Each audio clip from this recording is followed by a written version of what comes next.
Hello, my name is Miranda H.P. And I'm Connor Calloway. And we are the Bountiful Bards. Please join us in our first ever recorded D&D campaign, The Fountains of Cathaidra.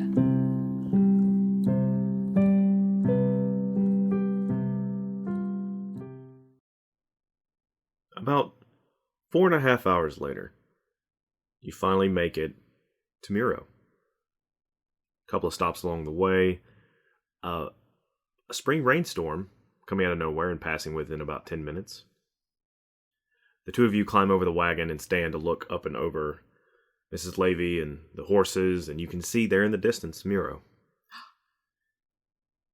Do we see the eponymous lake? You will. Miro is a city beginning to feel its age, but remains steadfast and strong despite the odds. Its name is shared with the great lake it sits beside, and you can see back behind it. Miro is a place of history and culture. The city's edge is in the somewhat crescent shape, curving around the outline of the lake, a thick clustering of buildings in the center that begin to thin to either side before stopping. The buildings appear to be made of dark bluish-gray stone mortared with white. It provides a certain natural beauty to the city. It looks as if a flowing river had been painted as a mural along every home. Capped with black roof tiles, the buildings are framed with lumber from the nearby forest, ancestors to the replanted seedlings from decades ago. Every street is ornamented with a thick wooden post capped with a large lamp of oil, meant to keep the streets alight during the darker times of the year. Despite the naturalistic undertones, a newcomer may feel a sense of bleakness when they first reach the buildings. But despite the somber appearance, you hear music. Yes, there is a soft singing or an expressive instrument. There is not an alley or street that does not carry one tune or another in the center of the city. Not only that, but you would be hard-pressed not to find a store filled with literature or art to decorate the mind or the home with. This place is a plethora of talent. Artists of all mediums attempting to make their way in the world here, performing for traders, miners, farmers, and the like. Many say if you are looking for a beginning of a tale, you will find it in Miro. So tell me, Leah, what would you like to do first as the wagons come pulling through the first gate? And as you look out to either side, there is a large clearing that wraps around the entire city, about 100 feet, maybe 150 feet from the city. There is no wall, at least not in this part of town. But there are guard posts that you can see that have guards basically looking over the fields and make sure nothing's coming into town that probably shouldn't be. Go through and you start getting immersed in the buildings, passing past, the glass windows filled with all these trinkets like I spoke about, and eventually the wagon comes to a stop about 5 minutes into the city, maybe 10, to where Miss Levy begins to gesture for everybody to start unloading the wagons and bid you both a kind farewell, unless you want to say anything additional to her. You've been very distant from each other. Here you are in the Meter District, which is the center of the town, which you are once again surrounded by just the jostling and noise of music colliding with one another. What would you like to do? Well, Leah is thrilled because everything she hears, she knows exactly what it is. It's one of those things where it takes a second, but you understand it immediately. Like, you know the tune. So she bids Miss Levy farewell after thanking her. And of course, the first thing in her mind is to find Uncle Larga's inn, which the Mirror's finish, I suspect, is going to be very easy to find. Mm-hmm. Inns typically are. So grabbing Jimothy's hand, pulling him along. As he is slack-jawed. And he's like, whoa, it's a lot. Close your mouth. Close your mouth. All the way. This is a lot of people. Uh-huh. Mm-hmm. He hasn't been here in a while. So it is in the Meter District, as you know. You remember it's on the 4th Street, on the right, from the center street. As you lead your brother along, he is much too young the last time you came. You find the inn nestled between a cobbler and a tailor shop. It is a skinny 3-story building with a reflective mirror hanging as a sign with the name of the inn painted on it in black. Past the pale brown front door, you are greeted by the jingle of a bell and find a spacious room lit by open windows reflecting light off the dozens of so mirrors hanging along the walls. A dozen tables sit facing a raised platform in the corner. A stage, as you remember. The room smells of cinnamon and has an air of solidness to it. The noise from the street is immediately muffled when the door shuts. "On my way, travelers," comes a voice from a shadowy doorway behind the bar. Out steps a teal-skinned orc.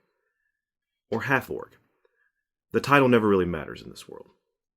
Naturally strong, this giant of a man takes care when he moves, making sure not to knock over the broom on the corner or the bottles on the shelf. He wears a common brown tunic beneath a green, flower-streaked apron. There's a moment of confusion on his brown eyes before realization dawns, like golden suns on an open field.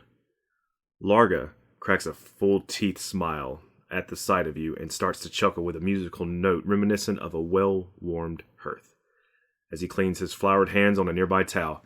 "Oh, it's little Leah," he says, stepping around the bar and running a massive hand through his bushy brown hair. "And old Jimothy, too. My, how you two have grown." And before you can fight him off or escape, he grabs you both in each in an arm and lifts you from the floor in a hard embrace. I absolutely do not resist. This is wonderful. "Oh, it's so beautiful to see you both." Yeah, but it's good to see you too. "Yes." He puts you down. He goes, "Oh, my, how you two have grown. I can still remember it like it was yesterday. Your mother, she was sitting right over there.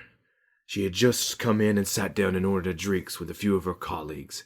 And then your father came on the stage, and he played Eldorus's A Road Best Left Broken. You know the song, I Saw It Then. I saw it then behind the bar the moment your mother fell in love with your father and back, and I knew Jimothy, look how romantic. That something like you two would come along. Welcome, where are they? Are your parents with you?" No, we are starting our venture into adulthood. "Oh, adulthood, so scary."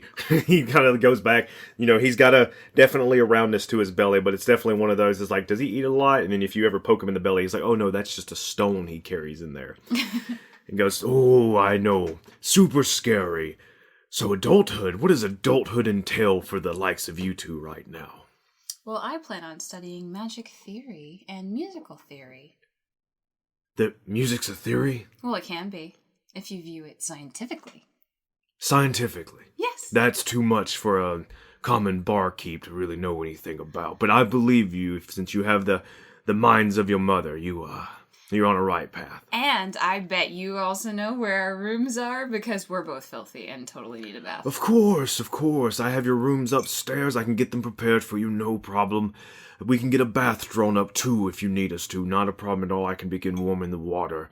Yes. If you need to wash up, or just a wash bucket for now. You don't seem too bad off. No, let's just wash up for now. I would adore a soak later, but I do think that for now, because I know Jimothy, and I kind of yank him in, so he's kind of like awkwardly No, he's fine, and Jimothy's in a good spirit, actually. He's like all smiles and kind of in a little bit of disbelief looking at this. We are totally going sightseeing, but we're going to get all this dirt off because it's kind of gross.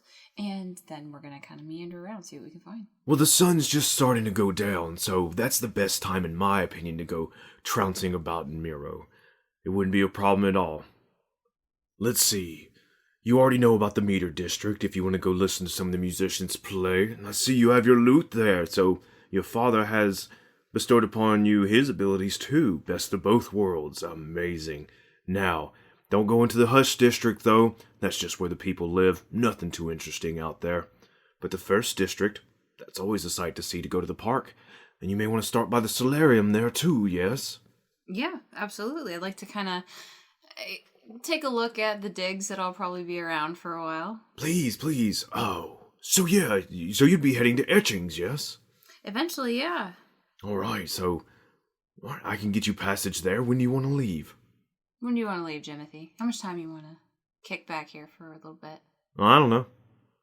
Couple days, maybe? Kind of see what we can see. There's food. Oh, yeah, I can smell it. Okay. Now, I'm all fine. He goes, look at him. Boy, he's so strong. You're not even finished growing yet. Bet you could arm wrestle me and give me a time of day, couldn't you? He raises his arm to flex his bicep. Yeah, just like, doosh. And Jimothy's like, yeah, no. And he did. Largo, you'll get there eventually. I hear from the letters from your mother that you've begun training the way of the sword. It's really a damn fine fighter from what I can hear. No. Yeah. I'm sorry, it's just kind of, it's a bit much, I know. First time in the city that you can remember. Let me get your rooms ready. You'll make yourselves at home. We have no other guests for the moment. Excellent. So we're going to definitely put our stuff where it needs to be. Mm-hmm. And he gives you a key to a room upstairs. It's a bedroom that you two can share. The washroom is down the hall. Like I said, it's 3 stories to where the second story is for guests. There's about a dozen rooms. And then the private quarters are up top where he lives. I mean, you can go up there if you wanted to, but it's probably going to be just a simple common area and stuff that he lives in. Right. He goes ahead and he prepares you all. He has dinner prepared in the back, a stew from other guests that may be coming in.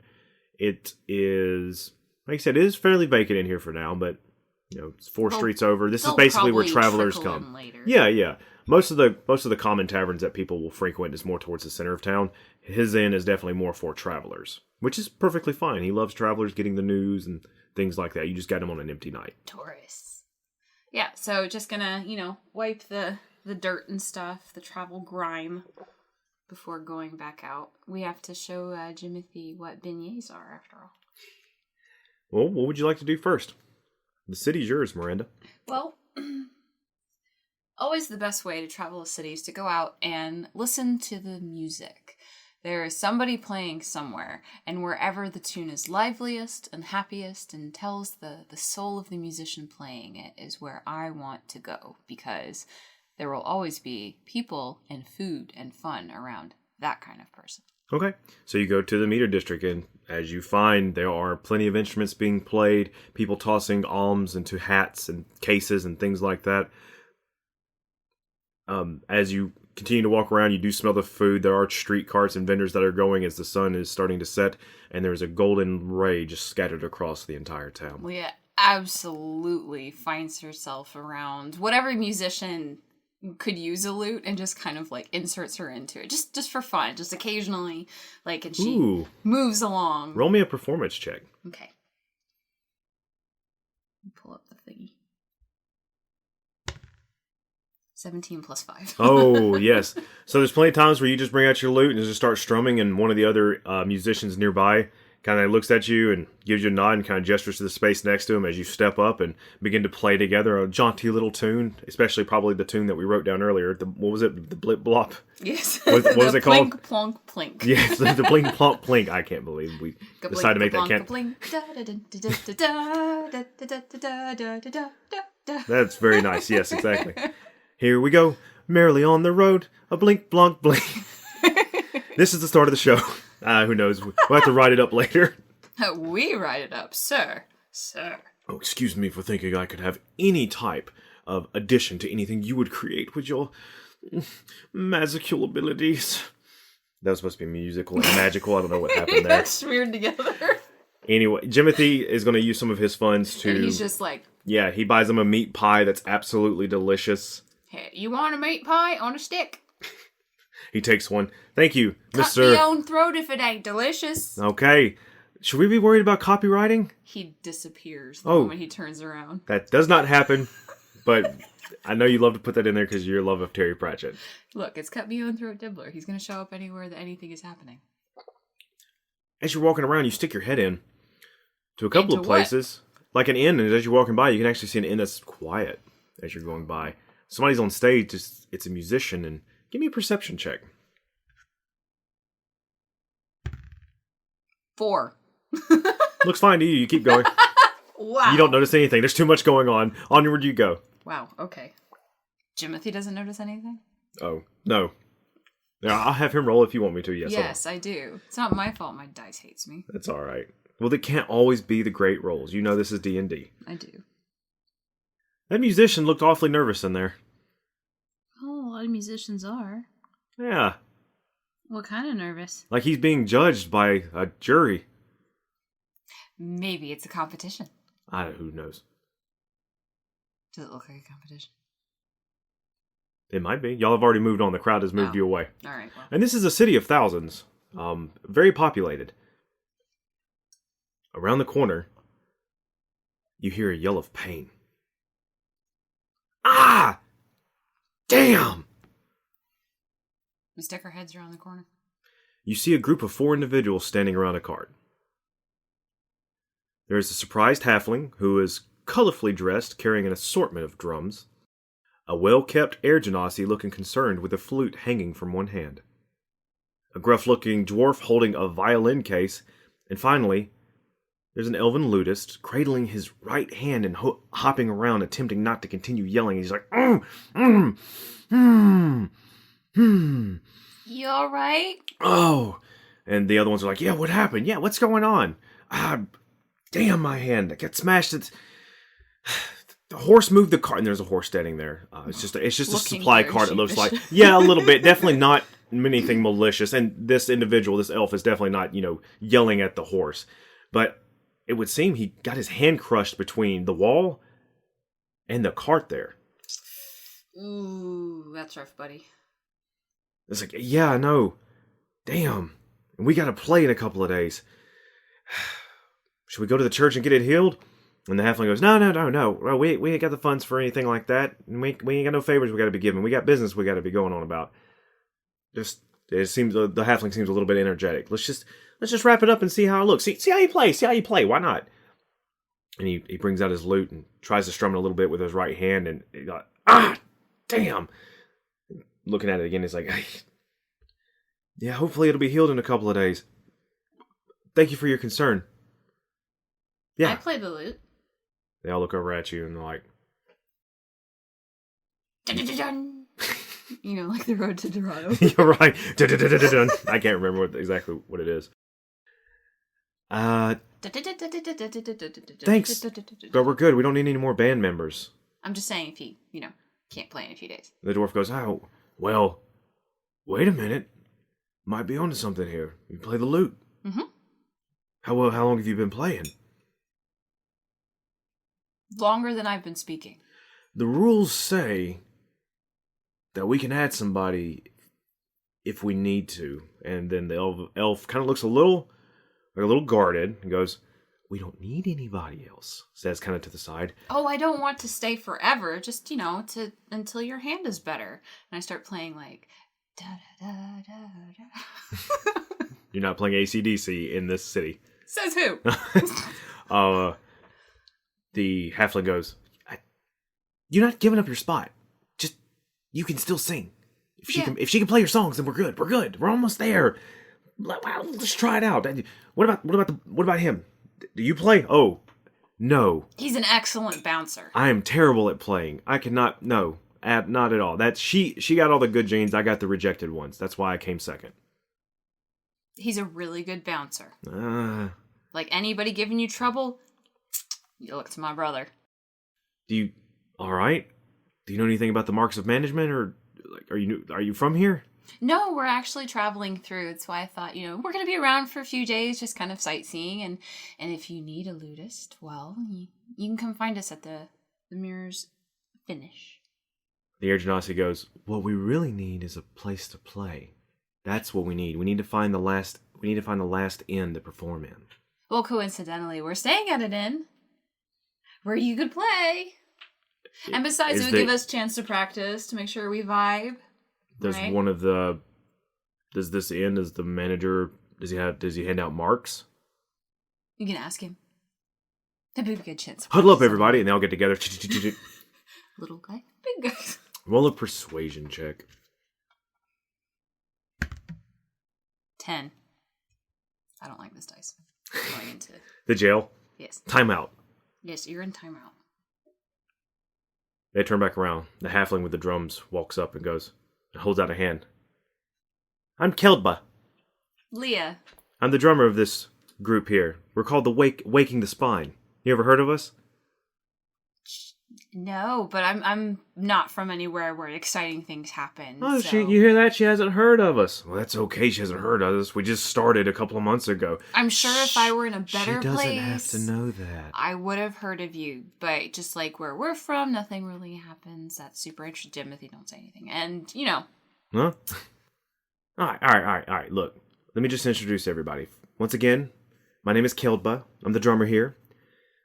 This Air Genasi here, this is Breezu. I don't even know if that's their real name, because it has Breeze in it, and it seemed to have been on the nose for me, but whatever. And the Air Genasi goes, "It is my real name, yes. My parents thought they were clever." Very breathy voiced. And you look at the Air Genasi, and that, of course, the halfling is female. The Air Genasi is gender neutral, so there's that. The dwarf walks up and goes, "I'm Markham." He is the male dwarf violinist. And finally, the female elf flutist reaches out and goes, "Skella." I'll shake it very gently. Oh, no, male, I'm sorry. Very gently. It's the other hand, yeah. Well, because shaking a left hand is weird. I'm the lutist in vocals, but I'm just the vocals now, so that works. And they have a very sing-song voice. You can definitely tell they're vocally trained, and they will probably have a great singing voice. And, yeah. So anyways, we're called Waking the Spine, because the sleeping spine, the mountains, we thought we'd be waking the spine, really cause a ruckus. There you go. There I go. Right. This is definitely the mouth of the group, as the drummer usually is. Constantly tapping on things. So you don't know anything about the marks? No. All right. So this is how this works. All right. We got to put on a show in 2 days so we can win our final mark so that we can compete. I think the competition, the crescendo, is about a week from now. So we need to get all this together so that we can compete in the crescendo. Now, I'm all over the place. I'm sorry. The crescendo is a big concert in the amphitheater out in the Meter District. Perhaps you've seen it, and you actually did see it. You just haven't been able to go to it yet. In passing. Right. Anyways, anybody that thinks they're anybody tries to compete in the town for the marks of management. They go to these inns that are officially in the guild, and they ask to perform. They pay a fee. They perform, and then the crowd is asked whether or not they've earned their mark. You got to win 10 marks to be able to compete in the crescendo. Now, the crescendo, just a bigger form, but what you can get there is a job. And that's what any musician wants, right? Absolutely. Right? Get paid. Right. Get paid. We're trying to get hired there so that we can travel along with some of the larger merchants that move about the civilized road and entertain all the workers and stuff. That's good money in that, right? Absolutely. But nobody leaves Miro unless they've, performed in the crescendo. You feel what I'm saying? I do. You pick up what I'm putting down? Absolutely. You leaf what I'm raking? Sure. Do you finish what I'm painting? Occasionally. Wonderful. So if you're down to loot, yeah, we can loot. Now, what is this inn you're talking about? The Miro's Finish. Our uncle. The Miro's Finish! Turns around. Yeah, this halfling has all the energy. You hear that, guys? The Miro's Finish. Yeah, that sounds amazing. It's shiny. Could you lead us there? Sure. All right, cool. We're off to see Uncle Largo, the wonderful half-orcos. And you were asking me this morning, am I going to be able to do any bard stuff? Or are you going to do bard stuff? Miranda, I have competition concert planned for you. Where is my loot? Your loot? You keep carrying it around with you. No, in real life, Connor. Where's my loot? I don't know. Promise me a loot. I have no loot. We'll have to get you a loot at some time. Maybe we should start donations and people give you a loot. Let's see if I can find a No, stop that. We're playing a game. You can do that later. Okay. Put it down. All right. Put the phone down. It's down. All right. You make your way back to the inn. Mm-hmm. And you go inside and Largo's like, "Ooh, more customers. Outstanding. What do you have here, Leah? What have you dragged in? Jimothy, would you stop? Come on in here." Jimothy comes on inside and he's like, "Sorry, I was just, there's a pretty lady." He's like, "Oh, yes, I know. Come on in. I'm glad you didn't talk to her." He's like, "Hey, I'm good looking." Oh, Jimothy. You're getting there. It's all right. He's like, "Yeah. Anyways, what do you have here? What's going on?" These are musicians. Yeah, I can tell. They're trying to be. Yes. Hey, yeah, we're musicians. And the halfling, who's wearing a very brilliant sequence purplish vest, lifts open the vest very much Pokemon style and shows 9 golden badges inside. "We got 9 marks of management. We hear you might have one too." And Largo looks down, kind of turns his nose up a little bit and goes, "Mayhaps I do. And he looks up above the door frame, and you see up there is a ornate-looking plaque that says the Guild of Management. And next to it, it's got like the handwritten, like food score 99. Right. He goes, if you think you got what it takes, I have a mark. But that's if you got what it takes. Ooh. Leah, do they have what it takes? Have you seen these people play, or what's going on? I'm filling in as the role of Ludus. Whoa. You're going to be playing?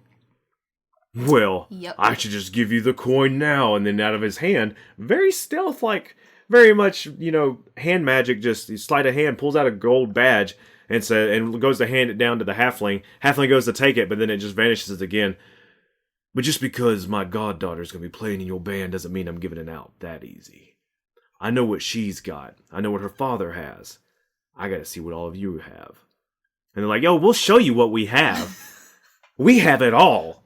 Mr. Larga starts playing like a crazy ass drum riff. Yeah, and then the drummer goes doo doo doo doo doo. No, that's what the halfling has. I'm sorry. Right, exactly. Yeah, the dwarf has the violin. All right. The devil went down to Joe. I don't have a big crowd scheduled to come in until the 1st/8th, so y'all can play then. You earn your mark. That should be by the deadline before the 2nd/8th. That's when the crescendo is. They tell you all about that? Yes. Right. So the crescendo they're going to play. But what they don't... Did y'all tell them who's going to be there? They probably didn't. The Anointed Lord, the Anointed Lady, and the Archcleric are going to be there as well. And they have the swaying votes. If they love what you play, you're in. You get your writ, you travel all across the civilized road. You better play well. I always play well. Love the confidence. Same as your father. Is he still as cocky or has he calmed down? It depends. Have you given him an instrument? Then he's cocky. Otherwise, he's calm. Well, let's get you all rooms. Discounted rates, of course, because you have your marks. And we'll put you up for the next couple of days. And so he does. And he gets them all room keys and stuff like that. Leah's like, great. So what songs are we doing? Because I need to know. All right. You all are able to set up on stage. And for the rest of the night, just playing together, learning each other's instruments, listening to them sing. Eating like one of every vendor that he's found. Jimothy's there, and where his mood definitely was a little tarnished, getting better and better and better. He's definitely back to his old self as he's sitting out at the table. He's your only crowd, and every time somebody messes up, he's like, boo! Boo! And racks his hands. A bag of beignets, a churro on a stick, like some meat pies, like unquestionable things in containers. If he starts doing push-ups, you've definitely lost his interest. That's when I pull out the sick loot riffs. Right. Is there anything else you'd like to do before going to bed? No, probably not. Besides brush my teeth. Okay. You brush your teeth using a charcoal paste and a broken twig. Or an actual toothbrush. Yes, you can have an They invented those pretty quick. Yeah, they did. They've had them for a while. It's the history of toothbrush and brushing your teeth is outstanding. It absolutely makes sense that one of the first things humans did was like, oh, these things are gross. Clean them. But, yeah, take a bath, all the good stuff. Make sure my loot fingers are limber. Don't worry, I'm sure your loot fingers are all going to be limbered up. And you know what? This close to the center of the city, we're going to say it has running water, at least for the pipes to pour the water into, and, heated the way that they usually are, with coals underneath, getting stoked up, able to take you a bath. And there you are. You both have a wonderful sleep away from home. Beds are comfortable, inviting. It's like you never left. Well, we're probably zonked out from travel and stuff, so we probably absolutely crash. Indeed. So the next morning, you wake up, feeling great. Your hit points are completely restored. Excellent. Since you lost all of them. Well, I don't think I did anything with them. Where are my hit points? Where have my hit points gone? Oh, where can they be? So what would you like to do? The day is yours. So we still have a couple days before the performance, right? You have one full day. So it's tomorrow evening, the 1/8 of basking. Right. Jimothy, is there anything you would like to do? Jimothy's not there. We'll have to go find Jimothy. His bed is actually made, and he's already left this morning. Where is he? I'm going to ask Uncle Largo. Oh, good morning, Leah. Here's your breakfast, eggs and bacon. Thanks. And coffee. And coffee, yes. I have some I can brew up for you. Let me go get that. That would be excellent. All right. Your brother, I sent him on an errand for me. The mail delivered some letters today, and one of them was misgiven, so I had him take it over to the home it belongs to.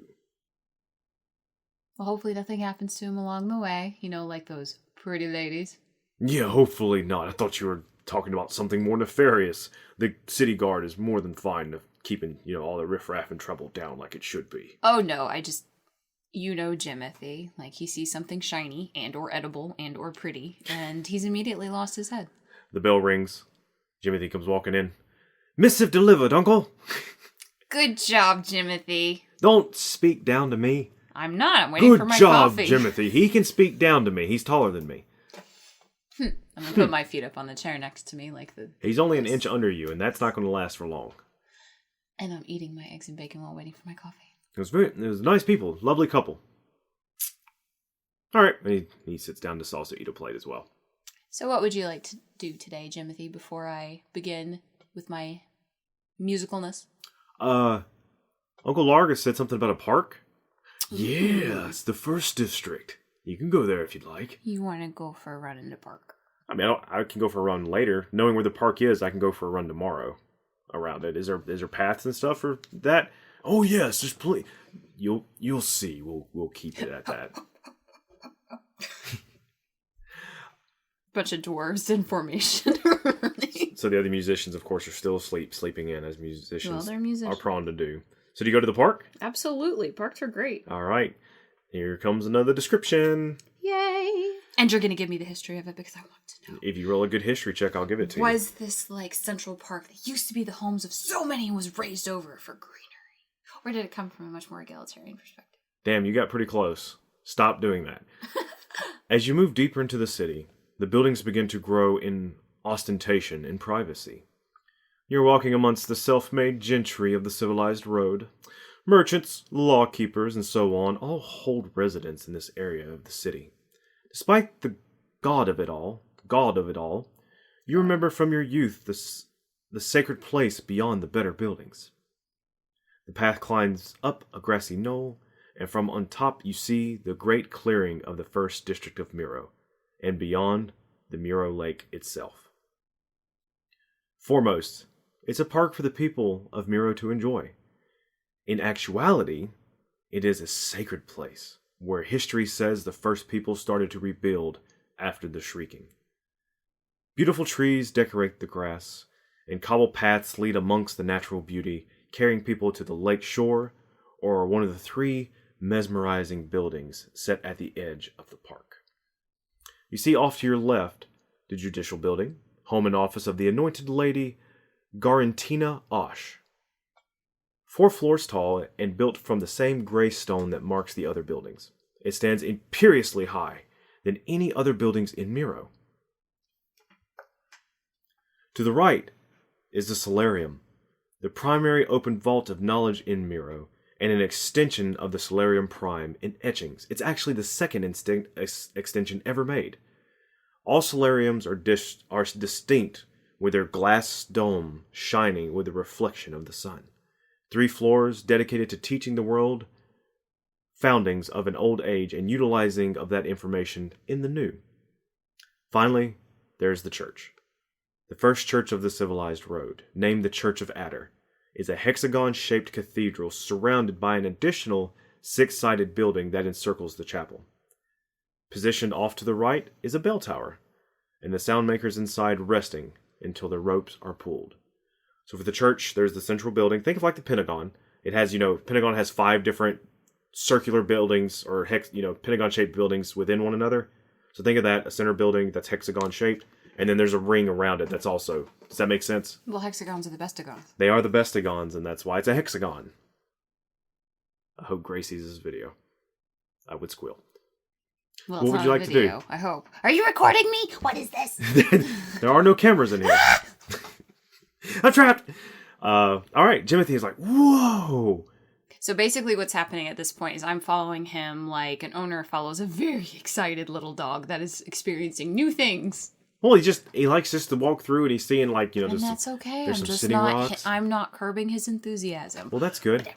He's like, isn't that the solarium Mom used to be over? Yep, one of many. Let's go. Okay. Let's go. Okay. Let's go. Now, don't pee on anybody. He's already gone. He started jogging. So I'm gonna just, saunter. Leah does not jog. If Leah is running, you'd better run.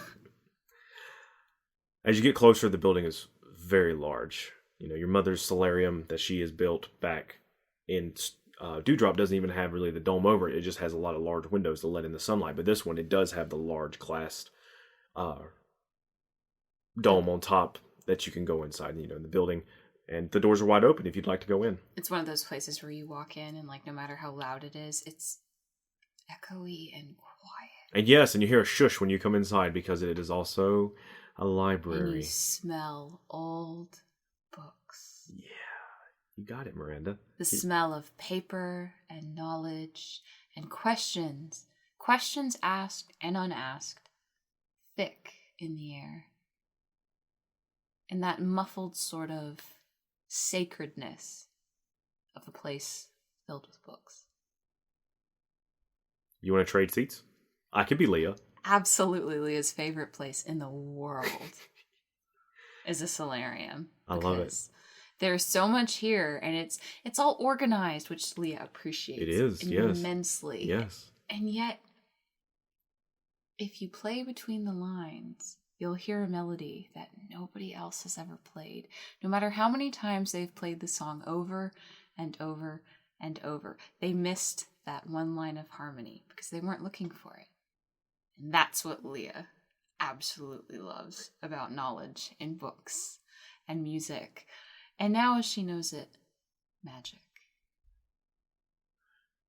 Hello, says a brass-scaled dragonborn, taller than both of you, wearing a white robe with that it comes up short to about a little over the knee, with white pants and nice slippered shoes on top of the marble flooring, surrounded by all these 3 levels of books. Can I help you? Hi, I'm Leah. This is my brother Jimothy. Hello, nice to meet you both. Our mother's Tamara. We are... Tamara Wicker? Yes, that's us. Well, that's her name now. Or yes. No? Yes. Okay. Uh-huh. Oh, wow. Hello. I am Prime Regis Pilad. I took over for your mother after she retired. Hello. And he's looking and he's peering down at you, and he's actually wearing a pair of spectacles as well. And he takes them off and cleans them a little and puts them back on. Welcome to the solarium. It's so nice to have you in here. How is your mother doing? She's doing well. Do you have any good stories about her? The fact that she is the one who designed the organization of this place, and you can tell your mother that it is completely the way she left it. She will be. Those words thrilled. exactly. And he kind of leers over you a little bit. Do you understand? Oh, completely. Thank you. Can I help you find anything? What would you like? Jimothy, were you here for anything in particular? I just wanted to look around. Well, please. Look around. I'm sure you know the rules. He makes a beeline for the highlights section. Ask any of the other acolytes here that are moving about, the scholars here. They'll be more than happy to lead you in the right direction. We don't have any school going on today, but if you would like to come back from lessons later, you can. Was you coming to here to study? Oh, a little bit of everything, really. We're passing through on our way, actually. Just wanted to check it out because, I love places like this. This is home to me. Where are you going? Etchings. To the Solarium Prime. Absolutely. Oh, have you been there before? No, not yet. I'm really excited to see what's there. You're going to love it. It's where your mother's from. And this is nothing but a broken mirror compared to the gorgeousness that the Prime is in Etchings. You're going to absolutely adore it. Well, I'm really looking forward to it. And here I'll just take a look around like my brother and just sort of soak it in. Please, all right. Well, once again, welcome. I'm glad I was able to greet you. I have to head into my office. If you need me, just send one of the scholars to come get me. Of course, sir. Thank you. You have a good day. I'm picturing Jimothy, you know how they have... He's already gone. Those libraries, they have, the little kids' tables and chairs. I'm picturing, him, I love scrunched those rooms. up with, a comic book, like... So Jimothy, I don't want anybody to think that he's an idiot. He's not. He actually does read, not like anything like you and your mother do, but he's knowledgeable. He doesn't mind sitting down and cracking open a book. And it's just better if they have pictures. It is, but also what's strange about your brother is like he will pick probably one of the most boring books to start looking through and read pages from. Well, he's like, I gotta be smart, so therefore the more boring it is, the smarter it is. So is there anything you would want to do here? Any research you may like to do? Yeah, I just kind of want to take a look at, like, because, obviously I know my mother's organizational system inside and out, and I've privately improved on it in my own head. So it's more of one of those things where she kind of, like, takes a look at the generic basic stuff that she would find at any place, like history, music. She's kind of, like, again, looking for that stuff between the lines of magic. And she kind of wants to see, like, is there a history of Miro in the church here? Because she kind of wants to compare to see, like she told her brother, maybe there are lies. And the easiest way to tell lies is the inconsistencies. Okay. Or sometimes when things are too consistent. Roll me a history check with advantage because you're in the solarium. It doesn't roll very well on the paper, does it? You can get the box out if you want to try and roll better. I'll let you re-roll it. I saw Miranda roll the dice and it literally did not move. Okay, so that's a 15 for the first one, you said, with advantage? Mm-hmm. And a 19. So a 19 plus 4. Ooh. Are you trying to history? Are you trying to get the history of the church, or are you trying to get the history of Miro? The church, I think. Trick question. They're one and the same, actually. Right, because I feel like if she gets history of the church, Miro will get folded into it. From that high of a roll, you're going to be pulling on teachings of growing up, but also you can pull books from here to scan through the timelines. After the shrieking, you know that the park was the location that thousands of individuals appeared, seeming out of nothing. And you know what? Here, let me just... So you actually go over to one of the shelves, looking along, and one of the scholars asks you if you need any help, and you're actually looking for a copy of the Book of Adder, which is the book of the faith the church follows. And opening up, you can begin reading, and you see that written in there, the first day, often called the Day of Despair, was filled with its namesake. Society had destroyed the world by way of magic, and this was seen as blasphemy against God. Long leaving the world to its wills, God let the people build their own way, hoping they would find the right path. For only through struggles can we cherish life. God allowed the people to have magic, yet they did not realize from whom it came. Instead of using power to look selflessly outward, they instead turned selfishly inward. And for this, society grew to a glorious height, one from which was a great fall. God saw that society was to destroy itself with its gift and reached out a powerful hand to save those they could. Those still untainted by the powers of magic. Those who were not connected to the destruction of the world. And Lee, as you're reading over this, you're starting to remember everything from when you first ever read this book. Shielding the mortals in cupped hands, God withstood the destruction of the realm and turned the world forward from the deep dark of Voiden to the cusp of Rayful. While doing this, God whispered a message into the hands. Only those closest to God's breath could hear what was said. Your world is breaking. It cannot be saved. You must rebuild. This life I grant you. This rebirth is your responsibility. Do not waste this gift. Protect it with your understandings. Then God placed the people at the lake.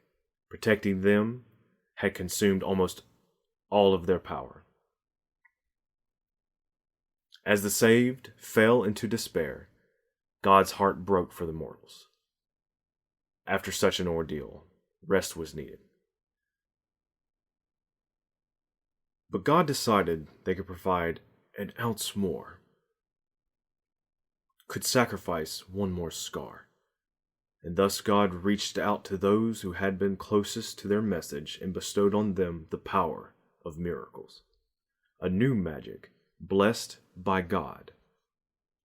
Unlike the corrupt magics that broke the world, the magic of miracles was filled with purity and thus became sacred. Seeing that the saved now had all they needed, God went into a slumber to recover. First of the miracles was from the hands of Adder, for they made the first choice and thus accepted the responsibility to lead. During the despair, when the people fought amongst themselves, a child was harmed in the fray. The mother cried out to deaf ears, but the others cared only for vengeance they could never obtain. But one person heard. One person came forth and said, "Do not worry. I heard a message from God and will help your child." And the person placed their hands on the child, and the child was healed. Thus was the first miracle of Adder. So began the faith. The people around Adder looked on in astonishment. A man walked up to Adder and asked him how it was possible. And Adder replied he simply reached out for the source of the message and asked for aid, and aid came. When questioned about this message, Adder told the people what he was told. And that is as far as you get before stopping. And Leah certainly reads this differently than she's read it before. Now that she has her own magic, she's found out. And to her mind, what the story had originally been a message of grace and salvation, something about it doesn't quite sit right anymore. The whole reaching out for something and deciding that, oh, well, only this magic is good. Well, she reaches out. That's how she feels her music and her magic. There's no ominous intent or anything negative behind it. It just is. So it feels very malicious almost to say that only people who conveniently enough do what the church wants seem to fit within that sort of magic. And she begins to wonder if there is a specific type of magic the church is discussing, or if it really is literally any magic, they just rebrand it because it's convenient for them. Wonderful considerations. Miro, just to give you the last of it, Miro was the location of the first church of Adder. Mm-hmm. And the town around it is the first city that was created after the Shrieking. The park is a sacred place because of this, and that is why the church is located here. Makes sense. It does. This is the oldest city of the kingdom. You hear noise at the front door. You look over, and there are half a dozen guards standing there. "May we have your attention, please?" says the man up front. A couple of minutes later, everybody's looking kind of like, what's going on? And the guard goes, "I want to speak to the Regis here."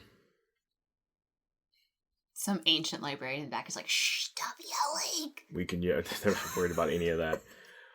Regis Palad comes out and goes, What seems to be the meaning of this? "We are here to arrest an individual by the name of Jimothy Wicker for the murder of John and Marid Pikeland." And Jimothy looks up from a book discussing about light and color, and he looks over going, "Huh?" Thank you for listening. Please leave a review anywhere you found us. You can reach out to us on Twitter at Bountiful Bards. We hope to see you again on the civilized road. And bring bread and cheese. As the story goes, until then.